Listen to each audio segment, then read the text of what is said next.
আসসালামু আলাইকুম রিয়ান। এতক্ষণ খুব ভালো করে দেখলাম রেডমির নতুন একটা সিরিজ রেডমি 15। ভাই বিশ্বাস করবেন মানে কি বলবো মানে বিগ সাইজ একটা মোবাইল, আর কি অনেক বড় সাইজ মোবাইল এটা।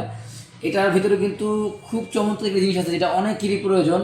7000 mAh ব্যাটারি, 7000 mAh ব্যাটারি। এটার মধ্যে নতুন কিছু জিনিস আসছে যেটা হচ্ছে 7000 mAh ব্যাটারি প্লাস হচ্ছে আপনার রিভার্স চার্জ করতে পারবেন। যে আপনার এই ফোন থেকে অন্য যে কোনো ফোন 18 ওয়াটের ফাস্ট চার্জিং দিতে পারবেন আপনি রিভার্স করে। না আপনি অন্য একটা ফোন হাতে আসতে চার্জ নেই, এটা দিয়ে আপনি ওটাকে চার্জ করতে পারবেন না, 18 ওয়াট ফাস্ট চার্জিং হবে এটা। প্লাস হচ্ছে এটার মধ্যে 7000 mAh ব্যাটারি আছে, 6.9 ইঞ্চি FHD ডিসপ্লে আছে, তারপরে পাওয়ারফুল স্ন্যাপড্রাগন 685 প্রসেসর দেওয়া আছে। তো একটু বড় সাইজ, যারা একটু বড় ডিসপ্লে পছন্দ করেন, 6.9 ইঞ্চি বুঝতে পারছেন, একটু বড় ডিসপ্লে যারা পছন্দ করেন তাদের জন্য খুব চমৎকার হবে ফোনটি।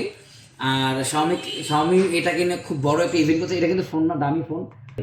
আর এটা দুইটা ভেরিয়েন্টে 6128 আর 256।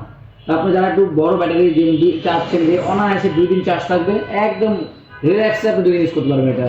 আর কোম্পানি একটা জিনিস রেখে দিচ্ছে, সেটা হচ্ছে 7000 mAh মানে এন্ডলেস ব্যাটারি, মানে ব্যাটারি শেষ হবেই না। আসলে 7000 ব্যাটারি যেহেতু আপনি 2 দিন অনায়াসে ইউজ করতে থাকবেন, চার্জ কমবেই না। প্লাস 33 ওয়াটের ফাস্ট চার্জিং আছে। তো যাদের লাগবে তারা আমাদের পেজে নাসের দোকান নক করে দেন, ইনশাল্লাহ পেয়ে যাবেন। আসসালামু আলাইকুম।